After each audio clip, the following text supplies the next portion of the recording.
Hey, Bastish here, and welcome to another 64K special.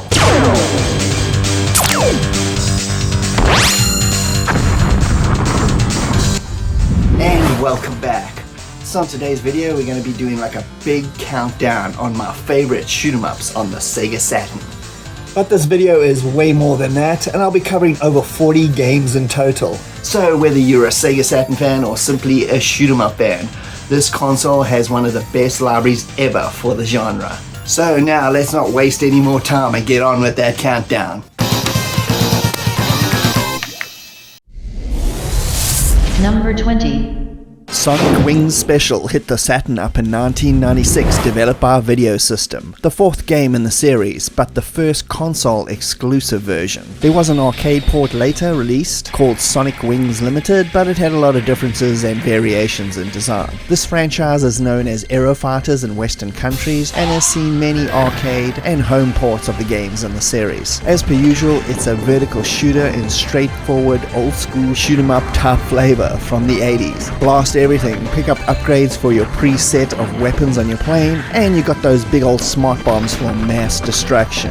It's simple and fun. This was Video System at their best before most of the staff defected and set up legendary shooter company Sega, which we'll be seeing quite a lot of on this list. You're part of Project Blue, a special collection of the best pilots from all over the world, and have to win back cities overthrown by an evil organization, which is also making a super weapon that has to be destroyed. You initially have 5 groups of players to choose from with their own modern planes or helicopter, plus there's more that can be opened up later. The variety in the way the stages unfold and the differences in firepower and bomb specials are what makes this game just so much fun. Its stages are very short and to the point, culminating in very quick fast-paced boss battles with backdrops of countries from all over the world. The stages are a combination of randomized, and at certain points you'll be able to choose your path to the next country to liberate, with a total of 17 stages overall. Even though some of the stages are basically remixes of old Sonic Wing games, everything still feels fresh with detailed graphics and varied level backdrops, plus some great sound effects and a good music score that doesn't really get drowned out.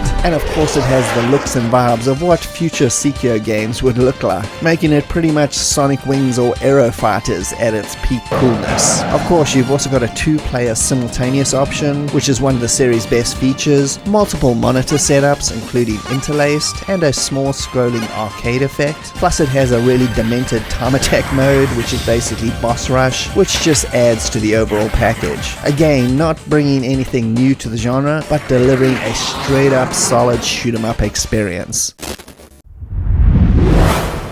Number 19.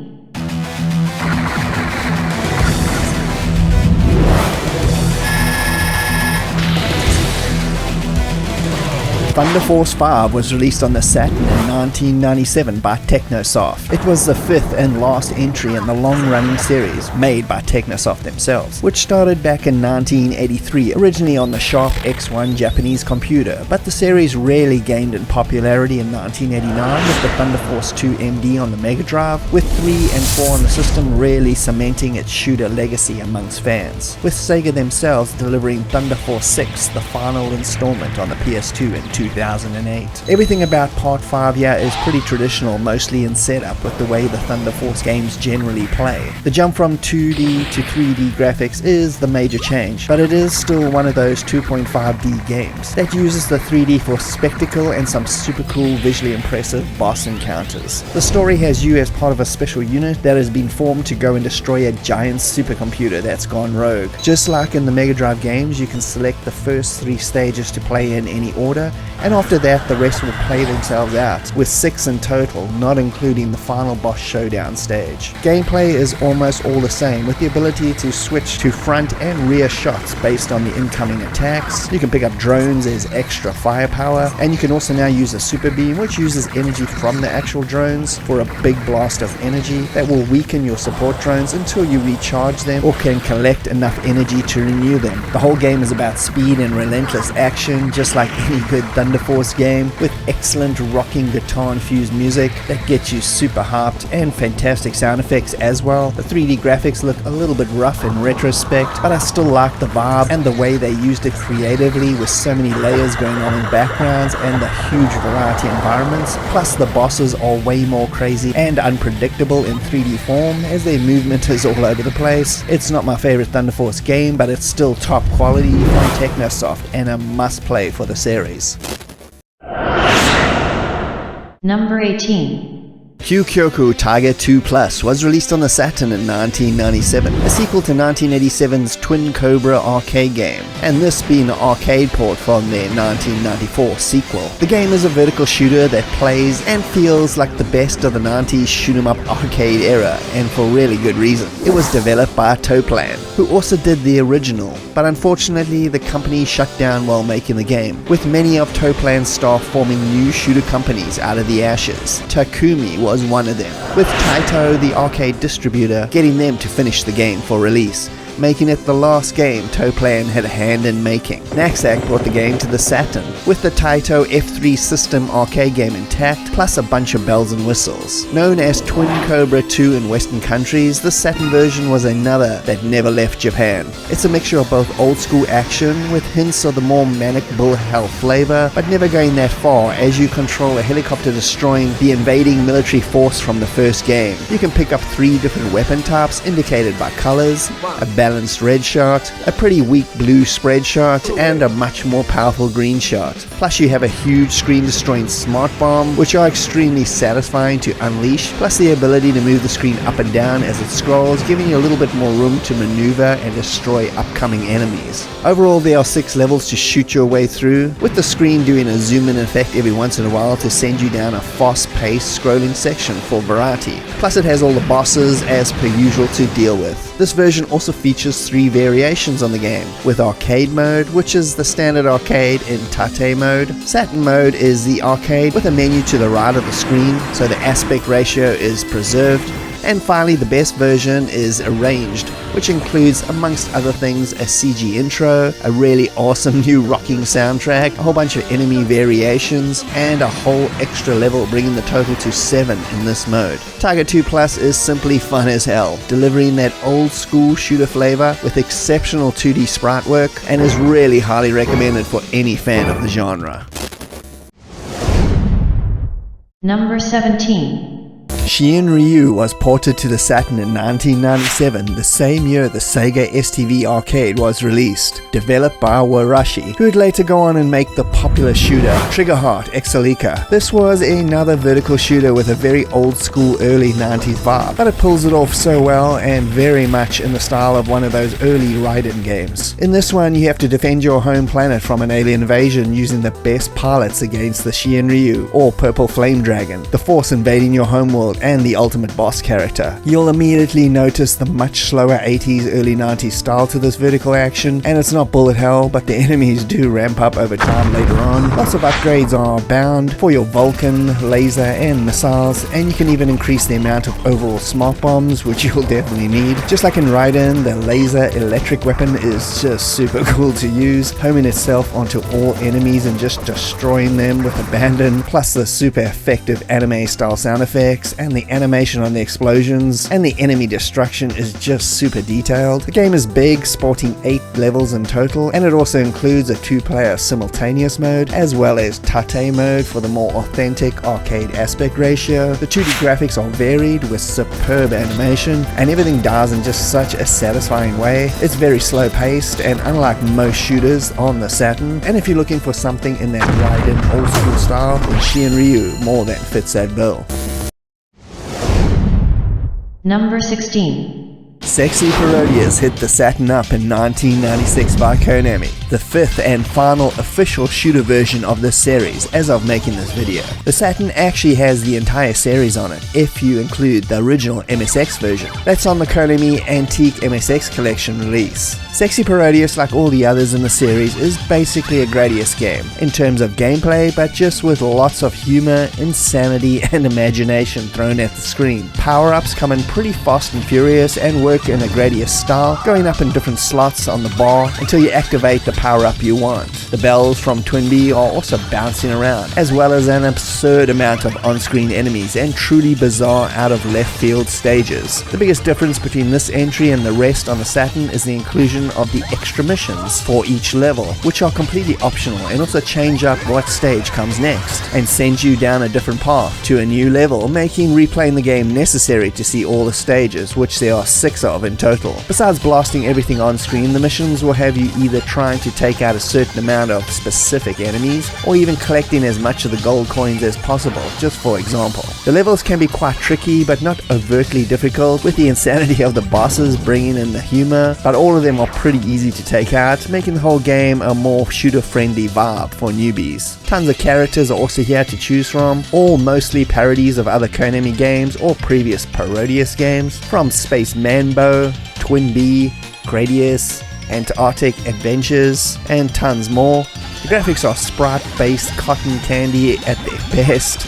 The music is fantastic and wacky, including so many parodies of Konami classics, such as the theme to Yeah Kung Fu or Gradius, for example. The sound effects are cartoon gold, never shying away of putting up anything to get a laugh. Plus there's cutscenes between levels, a wacky intro sequence. It's all here in a single demented package to soak up the absurdity. We interrupt our program to bring you this important message.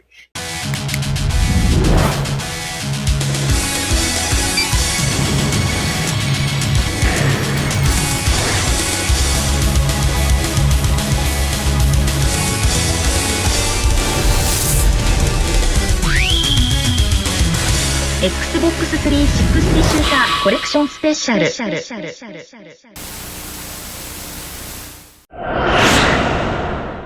Number 15. Kingdom Grand Prix was originally released in the arcades in 1994 by Raising, a company whose shoot-'em-up pedigree is in the highest regard, with gems such as Battle Garega and 1944 The Loopmaster in their wheelhouse. And if you're unaware, this game is part of a trilogy and is the second part of the Maiho Daisuke-sen games, which also include Saucer Striker and Daimahu, which was covered in episode number 5 of my Shoot-'em-up Decade series if you want to learn more about it. Like Twinkle Star, this game is very unique for the genre, and also received a wonderful Japan exclusive version for the Sega Saturn. What's weird about this one is that it quite successfully, once you get to grips with the concept that is, combines a shoot 'em up and racing game into a single style. And I don't mean a simple racer with some blasting action, but a full bullet hell styled affair, while racing and taking out your opponents on top of everything else. It's a bizarre combination that works quite well once your brain gets the gist of it. The plot has every racer in his or her own strange vehicles competing from across the kingdom for the Grand Prix title, with war obliterated in this world. This is the peasant's favorite yearly pastime to watch. The Saturn version, unlike the arcade one, has 2 different versions on it. The arcade style, where racing and shooting are the gameplay, and the Saturn mode, where you can disregard the race altogether and treat the game simply as a bullet hell affair. So basically whatever works for you, which is a cool addition. In the arcade mode, you got regular shots and a charge shot, which is basically a turbo boost to help you catch up or dodge things quicker. You can also see where you are on the left hand side of the screen with your map, and you also get a nifty selection of screen destroying bombs as per usual, and their effect depend on which of the 8 characters you picked from. It's fast and frantic and quite different from the glut of shmups that were out during this period. I also love the fact that after each race you get to pick your next level, kinda like Outrun, making one playthrough not enough to see all its 12 levels in total. The graphics are just an excellent example of multi-scrolling sprite work. The soundtrack by Hitoshi Sakimoto, who also did Radiant Silvergun's cool score, and gameplay is unique and challenging in the best possible ways. This is another one that's import friendly 100%, with zero knowledge of Japanese needed to enjoy, and when setting it into arcade mode it even flips the screen to the side so you can orientate your monitor for that authentic arcade accurate aspect ratio. So check it out, it's a great shot of a developer trying something different and ultimately succeeding. Number 14. Sokyo Gurentai was released on the Saturn in 1997 and was based on a 1996 STV arcade game, and was developed by Rising. no strangers to epic shooters. They also did the arcade version of Battle Garega in 1996 as well. The game is also known as Terror Driver and was published by Electronic Arts in Japan only. It's a very impressive vertical shooter that plays a bit like a layer section game, with you having regular fire which can be upgraded, and also a net type lock-on feature that allows multiple enemies to be targeted and destroyed instantly. The downside is you can't use your regular fire while locking on, so you have to use it pretty strategically to make it through the game. You get 3 ships to choose from in the beginning, with variations in firing and locking features. The game's levels are generally pretty short, culminating in some epic boss fights, with each level getting better as the game goes on. Please don't let the generic first level put you off, it ramps up quickly after that. It also has a feature that the more powerful you get, the tougher the enemies become, matching your increased strength. Fortunately, you also have smart bombs to even the odds. The graphic style feels super 90s, but in a good way, with some very impressive 3D graphics mixed with a silicone-styled 90s vibe. Like I mentioned earlier, the levels as well as graphics ramp up quickly, with the desert planet in particular and all its tanks and cool use of shadows to introduce enemies from different directions, and those bosses just completely dominate the screen. The music brings some great anime-styled orchestral tracks with a few electronic beats as well by Hitoshi Sakimoto, who also did the excellent score for Final Fantasy Tactics. Extra notable options are the 2-player co-op mode, which is always fun, plus the practice mode that lets you play any of the game's levels and is great to sample later stages of the game. Overall, an extremely satisfying experience that literally gets better with every single level. Number 13. Sengoku Blade, the second game in the Samurai Aces series, was another arcade port from the 1996 original to the Saturn in the same year by Seikyo and published in Japan by Atlus. The game was known as Tengai in Western arcades. This game has all the tropes of a Seikyo shooter except in a horizontal mode, as most of the games were usually vertically scrolling, including the Gunbird and Strikers series. The game setting is ancient Japan, but mixes in magic and steampunk styled mechs and machinery for a truly cool style, with a cult that is trying to resurrect an ancient god and kidnaps the shogun princess daughter as a sacrifice. You get to choose between 6 characters, all extremely different in style and weapon types, plus the Saturn version has an unlockable 7th character, Marion, from the Gunbird series. It features the usual Seikyo setup of regular, beam shots and smart bombs. The fun part is the first few stages are randomized, then later the final stages will play out in order, with each character getting their own endings. You'll be attacked by tons of crazy mechanized bosses as the gorgeous Japan setting play out in the background, with traditional style period appropriate music to accompany the action. The real fun of Sengoku is playing through the game with each of the characters. Their weapon types vary such a lot that makes each playthrough feel like a completely new game in my opinion, which is really its best feature. The great pacing to the action, interesting unique setting, and the sheer variety in the usable characters make it an absolute must-play in the Saturn shooter library. Number 12. Guardian Force launched in the arcades in 1998, another Sega STV arcade game, and got a swift port to the Saturn in the same year, developed by Success, the Tokyo-based company best known for the Cotton series of shoot-em-ups. Guardian Force is easily, in my opinion, the most overlooked shooter in the entire system's library. Literally nobody ever mentions this game, probably due to it foregoing the usual spaceship route and putting you in control of a super tank. In this multi-directional blast fest, as you play a Guardian, a member of an elite tank unit sent to stop the invading Hammerbolt Empire. Your tank is pretty versatile, having your usual shoot forward shots, a rotatable turret to shoot enemies from all directions, and you'll need to master it as the action comes from all angles, as does the screen direction. Fortunately, the Saturn version has fully customizable controls for the turret, and mapping your special shot to a single button if you so desire. The action is very satisfying over its big 8 stages, with special timers that kick in when the bosses arrive, kill them in a lot of time for bonus points. Your tank can be pimped out with 5 different collectible weapons and can be upgraded up to 10 times to max them out. Driving the tank isn't slow either, like you would expect, with the game having a fairly brisk pace even though you're using a ground-based vehicle. It also features a 2-player simultaneous mode and has great sound design and music.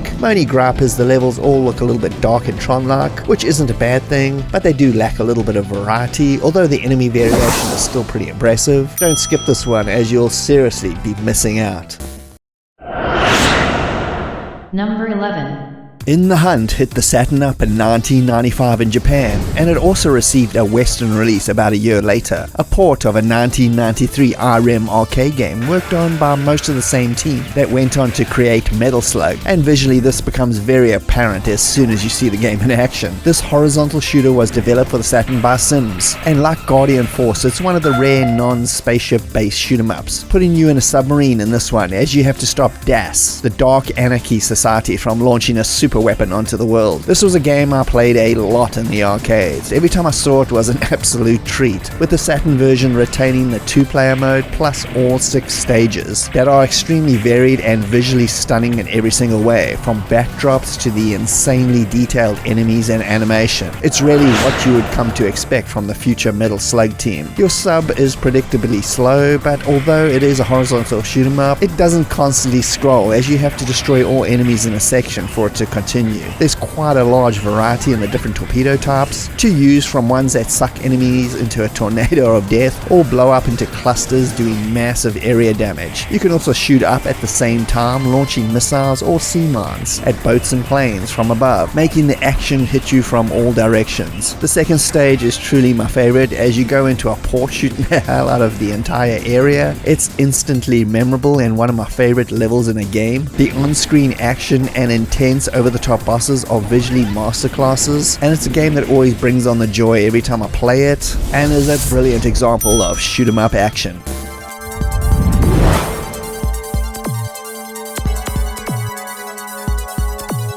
And we're going to stop this video for the first time, and I want to show a bunch of shoot 'em up compilations on the Saturn. Most of these were Japan only releases, and I've seen a lot of videos where top 10s or top 20s include these compilations in those lists.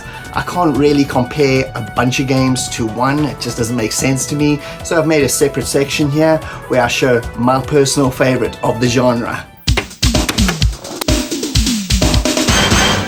And first up, we got the Arcade Gears Volume 4, which features Image Fight and X Multiply, 2 pretty awesome arcade games from RM. Xing Entertainment published a whole series of Arcade Gears volumes on the Saturn, with this being the final installment. Others include the arcade games Puli Rula, Gun Frontier, and 3 Wonders, a truly great collection of fairly obscure 90s arcade gems. These collections are, however, bare bones and are just simply the arcade games, nothing more, as is the Image Fight and X Multiply volume. Image Fight was a 1988 arcade vertical shooter which featured pod pickups, adjustable speed control, and plenty of big old boss fights and interesting level settings in its vertical scrolling action. X Multiply, based on the 1989 arcade game, is simply awesome. A bit of a forgotten classic in the RM shooter library. It's a horizontal variation on their own R-type with pods that can be collected and attached as arms. You can use these as shields or focus them in any direction and use them as weapons, which is its coolest feature. Plus the bio-organic level settings are extremely visually appealing, so overall it's a cool pack to look out for. Next was 2 releases from Shooter King's Technosoft called the Thunder Force Gold Packs 1 and 2. These were actually released prior to Thunder Force 5's debut on the Saturn, to gauge, according to Technosoft, if anyone was still interested in seeing further installments of this series. Obviously we were, Technosoft. Gold Pack 1 features the Mega Drive versions of Thunder Force 2 and 3. Both compilations feature arranged soundtracks, a big old FMV intro sequence,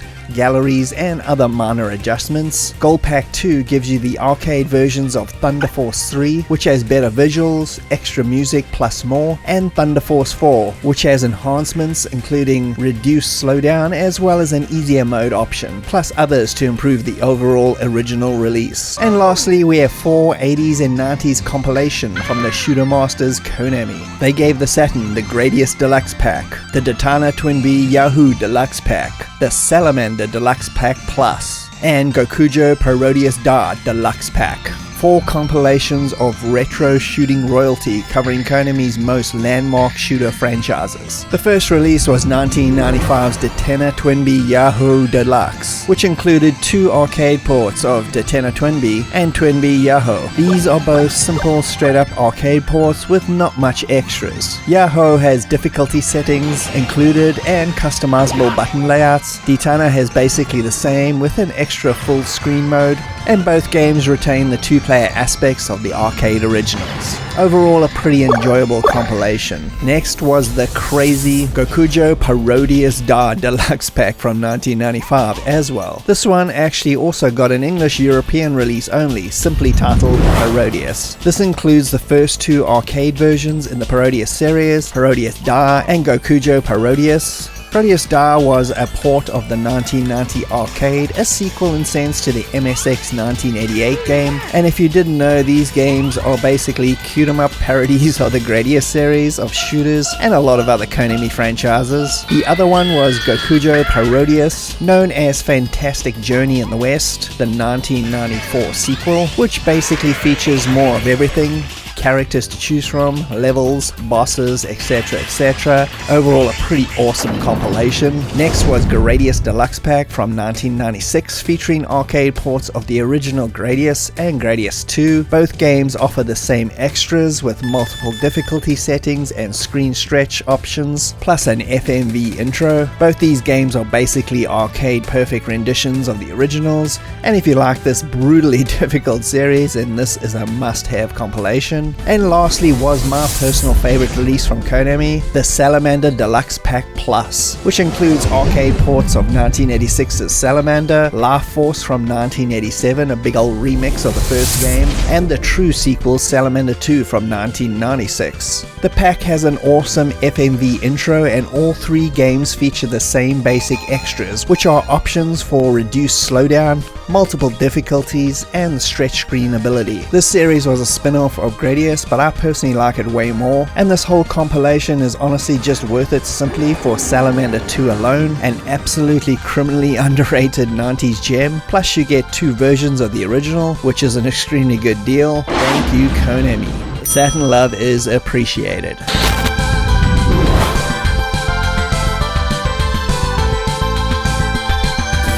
And now let's get back to that countdown. Number 10.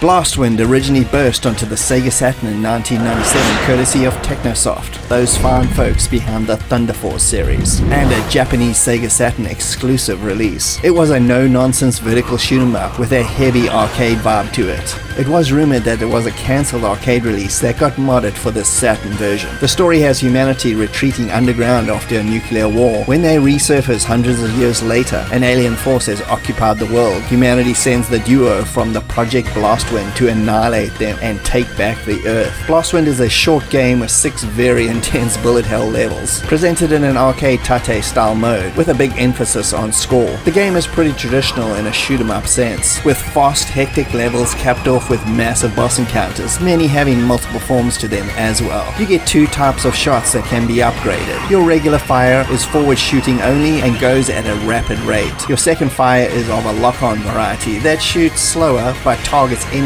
in the vicinity. Its main mechanic is that you need to constantly switch between these 2 depending on the situation. For example, massive bosses in front of you, you unleash your forward fire. Enemies start attacking from behind or the sides, let the auto lock take them out. Plus you have a trusty old smart bomb to end everyone in one shot. Another interesting feature is that at certain points in each level you can take different paths by pushing certain blocks, opening up new areas. They all lead to the same destination ultimately, but it does add a bit of variety to the level design, and it can also be played in simultaneous 2-player mode. The graphics are full-on sprite work, none of that 90s CG look is here. It's very traditional with a lot of awesome parallax scrolling and a cool variety in the backdrops, but nothing you haven't seen in the genre before. Your usual biomechanical, space, lava, and cityscape type stages. it's still very visually appealing regardless. Sound effects and music are brilliant, especially the epic rock soundtrack from Technosoft veteran Tsukuma Yakutaro that feels like the best of the Thunder Force series, with every single track just sounding flat out awesome.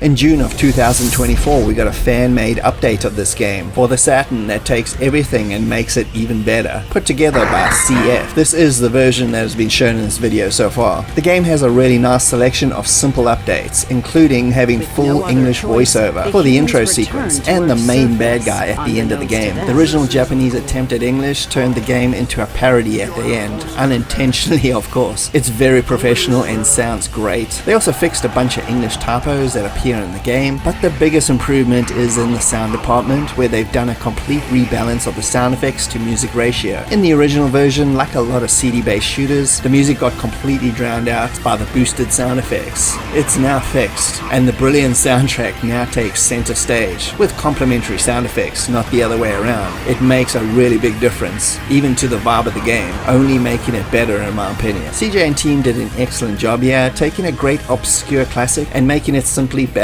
Don't waste any time, fire up that old Saturn and give this shooter the love it deserves.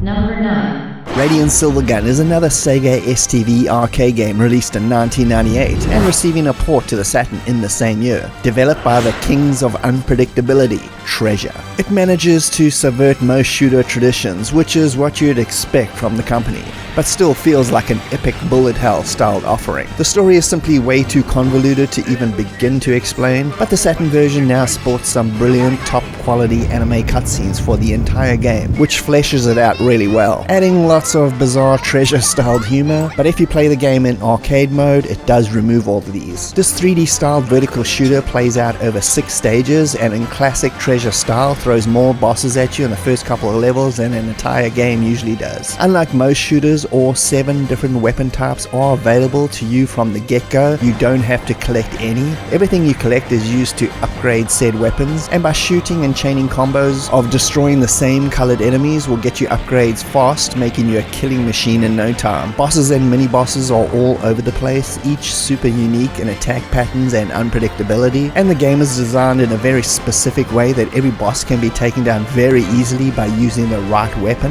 which brings a pretty big strategic element into the gameplay. Weapons are also varied as well, from missiles, lightning shots, and even a giant melee style sword for close quarters combat. Plus in Treasure style, the stages always feel like they are delivering a slight variation in gameplay almost at every turn, keeping you endlessly on your toes. Check out Ikaruga as well, which is basically Treasure's spiritual successor to this game. Very good and brilliantly animated 3D graphics, and over-the-top orchestral score, and clever, well-implemented gameplay make it the Saturn's most unique shooter, bar none.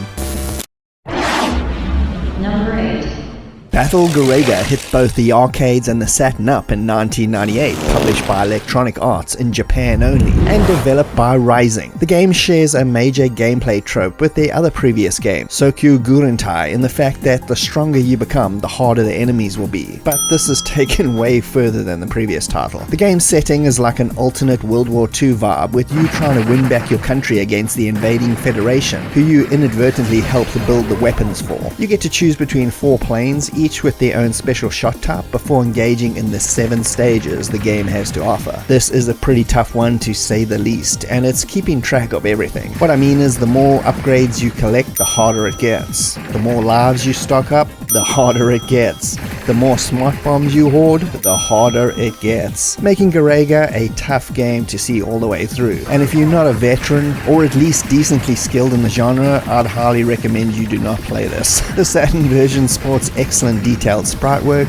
fantastic sound effects, and both the arcade and an Enraged soundtrack to choose from, amongst much more. It's pretty traditional overall, with regular shots, formation changes, and smart bombs, but the adjusting difficulty is just seriously ramped up high. The game essentially actually forces you to suicide yourself later, as that drops the difficulty instantly, so you'll have to use that technique to reset things in the harder later stages. So in a sense it really makes you play a regular shoot 'em up in a very different way. Whether or not this gameplay device works for you is kind of irrelevant, as it can't be denied the high quality of the gameplay, graphics and music on hand, and is definitely another classic from Rising. But this game is definitely for veterans only. Everyone else will simply be suiciding themselves very quick.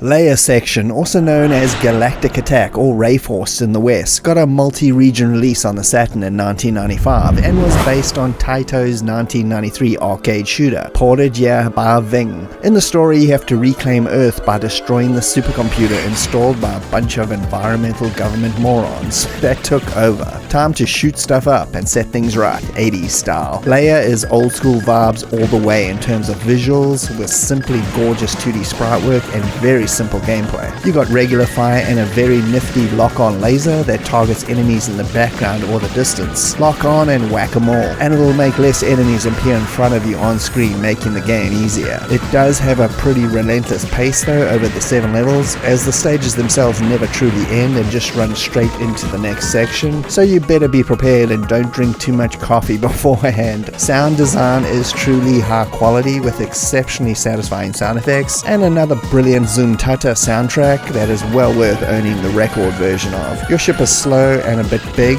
but the healthy amount of power-ups and the fact that you can shoot regular fire and lock-on lasers at the same time really gives you the edge and firepower to compensate. The Saturn version features the 2-player simultaneous mode and Tate for the arcade aspect, and the system also got Layer Section 2, the full 3D sequel, but it's not quite as good as this classic in my opinion. So, pump up the music, zone in, and enjoy a truly remarkable old school shooter. Number 6.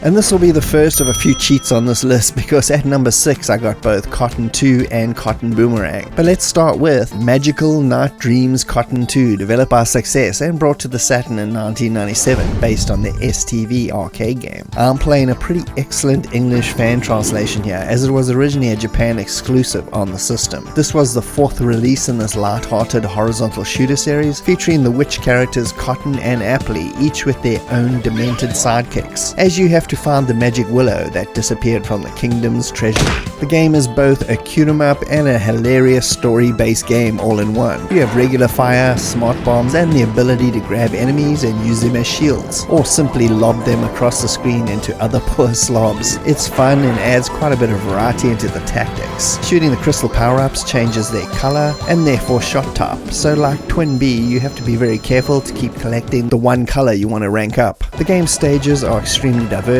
graphically speaking, with tons of parallax and 3D mixed into the 2D sprite work, and features quite a lot in between level cutscenes as the wacky story plays out. There's plenty of big bosses to face off against, and it can also be played in 2-player mode.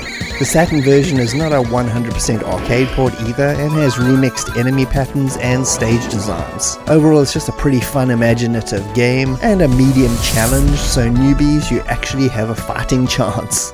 Cotton Boomerang was released in 1998 on the Saturn by Success, based on another STV arcade release. Boomerang is basically a huge remix and update of Cotton 2, so much so that it feels like its own release completely, but does have a lot of aspects of 2. If I had to choose one to recommend first, this would be it though. The biggest differences is being able to pick up to 3 players as lives, with each having a different shot type, and the enemies and stage designs are completely different, but still use a lot of the Cotton 2 assets, but again, it's done to a point where it feels like a completely new game. Special shots can be mapped to single button presses this time, but the game does feel a lot harder and the bosses are a lot trickier to take out. The levels feel even more action orientated than before, but it's still overall another quality shooter from Success, and if you like cute-em-ups, it's literally one of the best on the Saturn.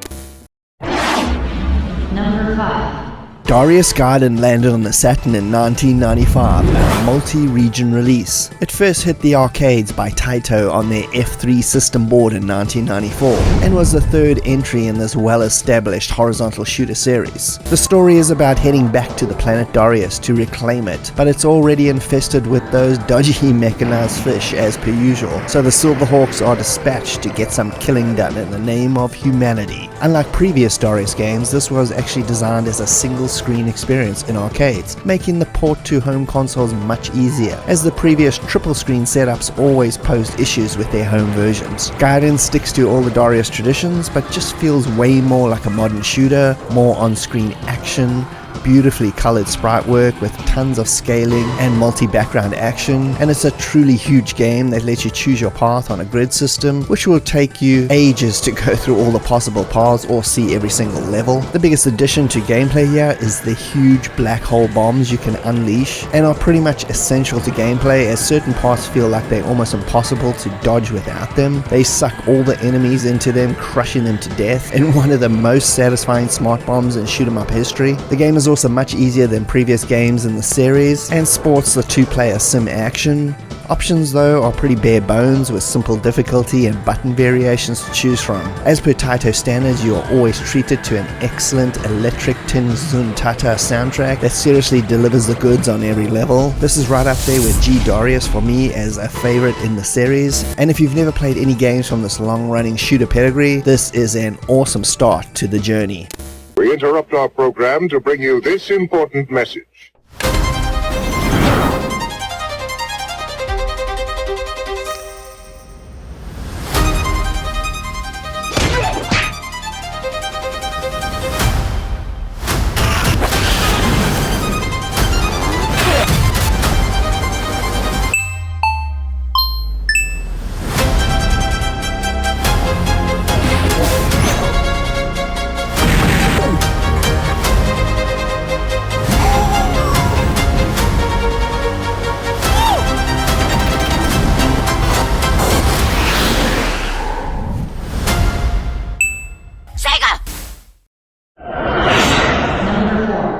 And for cheat number 2 on this list, I got the double dose of Strikers 1945 and its sequel at number 4. So let's start with Strikers 1945 was released in the arcades in 1995 by Sikyo and received its home conversion in 1996, published in Japan by Atlas. The game is a vertical, alternative, World War II inspired shooter and pretty much ticks all the Sikyo boxes as far as their shoot 'em ups go, delivering quick, relentless old school action with shades of bullet hell mixed in. You got 6 fighter planes to choose from, which all have different bomb types and main weapons. Like all Sikyo games, the fun really comes down to playing the game with different planes, which makes it feel quite different in all respects. The levels are short and to the point, with huge bosses to destroy. You got your standard shots and smart bombs or weapons that have limited uses. Options have variations on the arcade, like a slight scrolling effect to give you more maneuverability, and of course Tate mode for all the hardcores out there, as well as the usual difficulty settings. The graphics are detailed and very satisfying, with loud sound effects that do drown out the music a bit, which is typical military arcade fare. Strikers is simply super fun personified.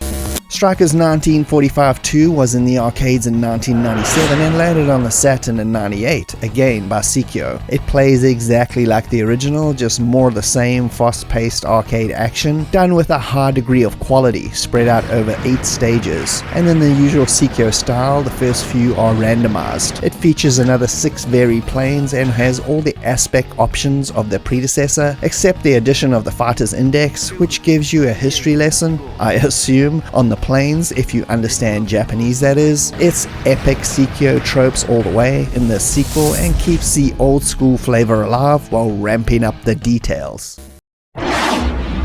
Number 3. And now for my last cheat from this list, I got the double dose of Donpachi and Dodonpachi at the number 3. So let's start with Donpachi, hitting up the Saturn in 1995, published by Atlas, and developed by the Shooter Masters Cave, one of their first shooters after the demise of Toplan, and was based on their 1995 arcade version. Donpachi was one of those games that helped sell the term bullet hell, with the sequel Dodonpachi really selling it all the way into a mainstream way for the genre. This game game does not mess around. Although it's got a slower pace to its action, it's overloaded you with huge formations of enemies that are in a constant state of trying to kill you over the game's 5 levels. The power-ups are all over the place, giving you the sense that you're invincible, which you are not. Yet upgrades are massive, giving you regular shots and a hold down beam weapon for that epic enemy shredding. The trick is to chain enemy deaths to score combos and points, or you can just simply shoot any poor bastard that appears on the screen. The music is overtly dramatic, the graphics are 2D excellence, and sports very loud sound effects you definitely want in this kind of death fest, which make it a total game changer of a shooter that just feels different immediately. With this crazy new bullet hell style, it helped introduce a total shoot 'em up masterclass of the genre.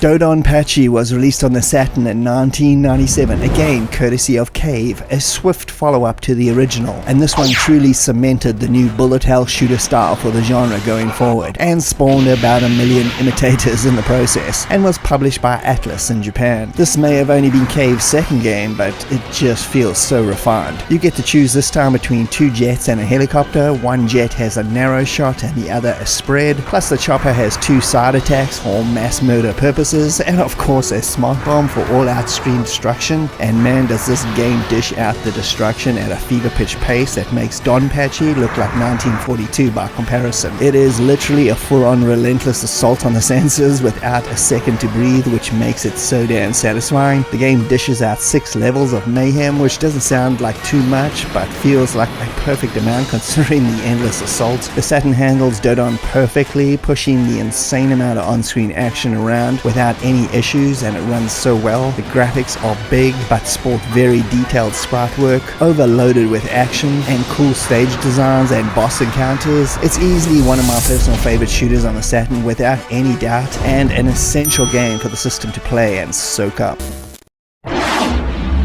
Number 2.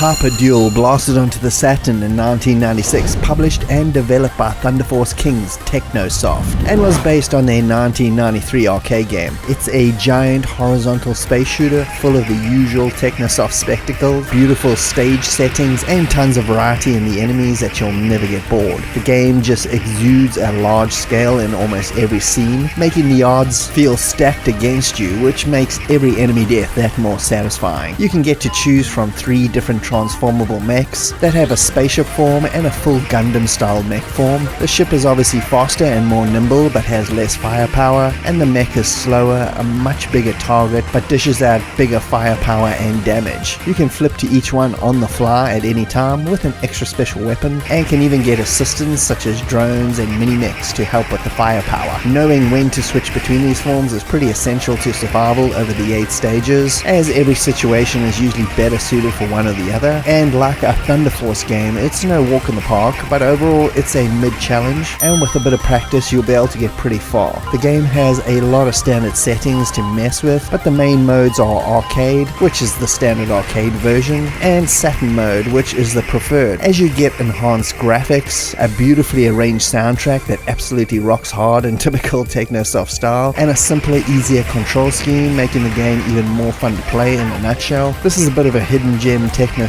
game that is right up there with their Thunder Force classics, and one hell of a rocking shooter on Sega's 32-bit beast.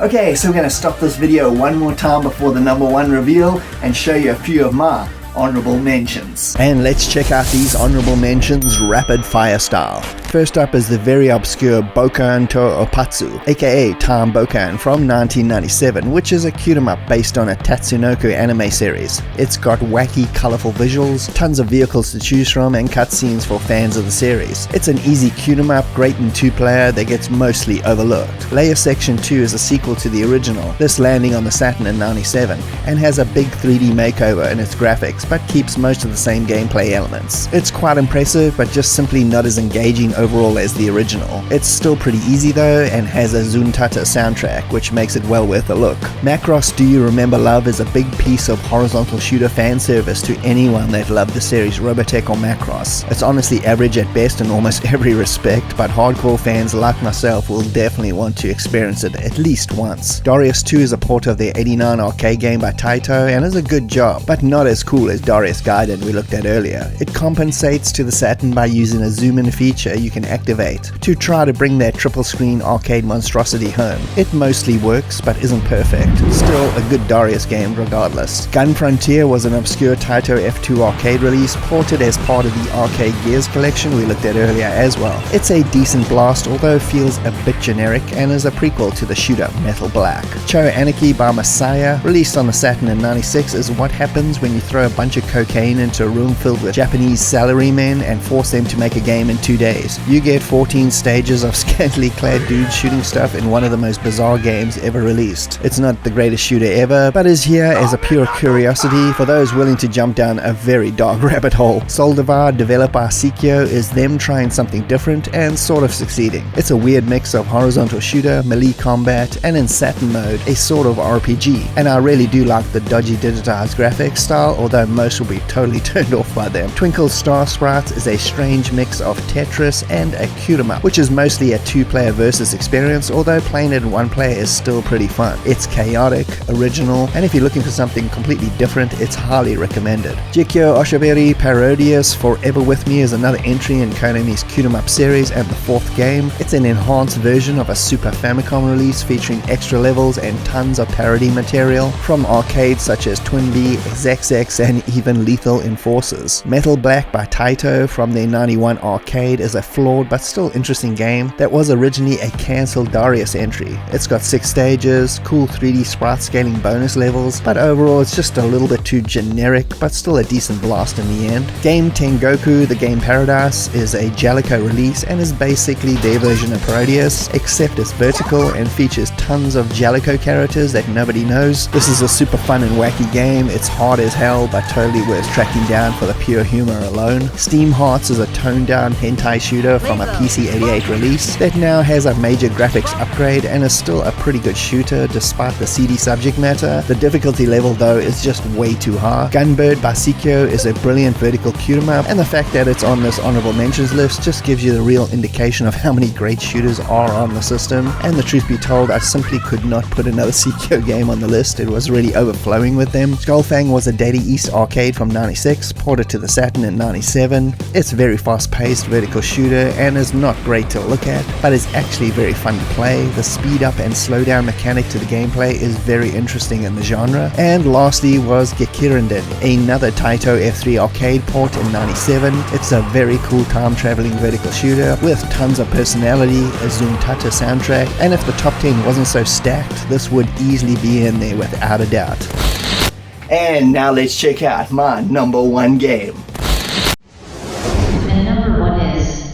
The mid-90s was the heart of shoot-em-up heaven in the arcades, and in 1996 we saw Batsugan release on the Saturn, published by Banpresto and based on a 1993 Toaplan arcade, the last game the company finished completely before their demise. Batsugan was a vertically scrolling shoot-em-up taking place over 5 levels of bullet hell madness. You could choose between 6 characters plus 3 different ships that all had their own unique weapons layouts. What makes Batsugan unique was the RPG-styled upgrade mechanic that the game uses. As mentioned, each ship has 2 unique weapons plus the all-important smart bomb, but you don't pick up new weapons as per usual in these types of games. Instead, you pick up experience from down foes, which levels up your weapons for more powerful attacks, and once the weapons are maxed, the experience accumulates to give you extra smart bombs. As per usual, the bullet hell craziness ramps up real fast and becomes a chaotic ballet of death, and it's just so satisfying to play, as is the giant boss characters, which are so much fun to obliterate.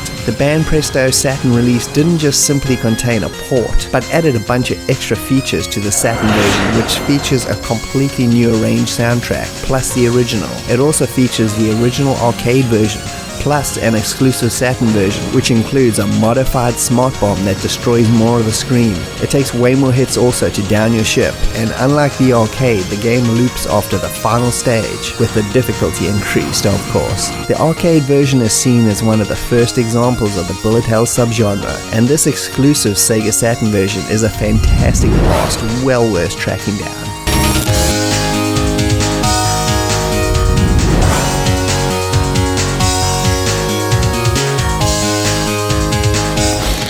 Okay, and that's it. That's the whole show. I really hope you enjoyed that. Obviously, the countdown listing and the order of the games is completely irrelevant. These are just my favorites in my order, but whatever your favorites are is obviously way more important. Hopefully with this video you managed to find at least a few new games to play on your Sega Saturn. And thanks for joining me, Bastish B at 64K. I hope you had a good time. And if you can please like and subscribe, they'll be greatly appreciated, and I'll see you next time. Cheers.